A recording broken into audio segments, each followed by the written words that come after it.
Bien sûr, il est urgent d'améliorer l'accès à l'emploi des personnes handicapées pour une raison simple, c'est que le taux de chômage des personnes handicapées par rapport à la population générale, c'est le double.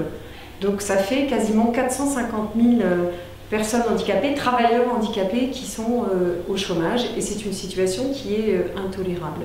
Et donc, une des choses à faire bouger, c'est le regard qu'il y a sur les personnes handicapées en France, parce qu'en réalité, il faut regarder les compétences et pas le handicap. Et les habits olympiques, puisque ça organise une compétition internationale avec des jeunes de tous les pays qui vont venir montrer leurs compétences dans différents métiers, eh bien c'est justement une manifestation qui peut participer à faire bouger les choses.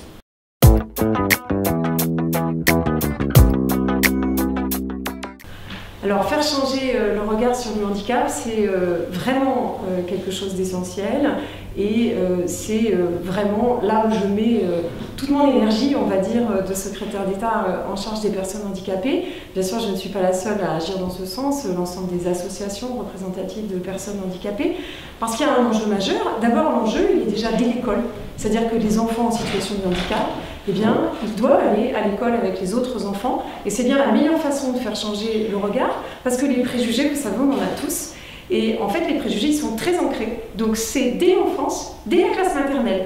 Si tous les enfants sont mélangés, enfants qui ont un handicap, enfants qui n'ont pas de handicap dès la maternelle, eh bien ces enfants-là, quand ils seront adultes, ils n'auront pas les préjugés que nous avons. Donc l'enjeu, il est là, et le nombre d'enfants en situation de handicap scolarisés à l'école avec tous les autres, il a doublé ce nombre en 10 ans, mais il faut aller beaucoup plus loin, et il faut aussi aller beaucoup plus loin dans l'ensemble des jeunes en situation de handicap qui peuvent accéder à des formations professionnelles ou à des études supérieures. C'est le mouvement que nous avons engagé avec la ministre de l'Éducation nationale et de la Recherche.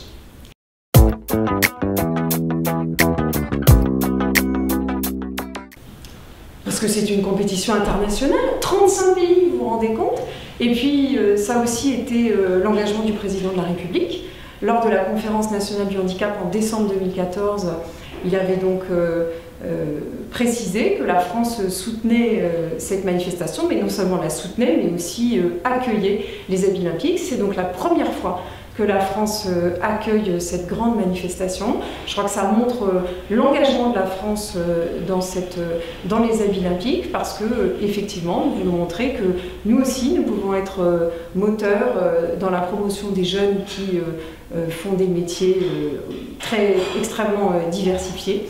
Et donc moi je suis très fière que ce soit la France qui accueille cette manifestation cette année, et j'espère que ça va faire bouger les choses. J'espère que pour tous les employeurs qui vont venir et qui vont, même sans venir, voir que ça a eu lieu, voir à la télévision, voir dans les médias, eh bien j'espère qu'en France ça entraînera une prise de conscience et un vrai changement des mentalités.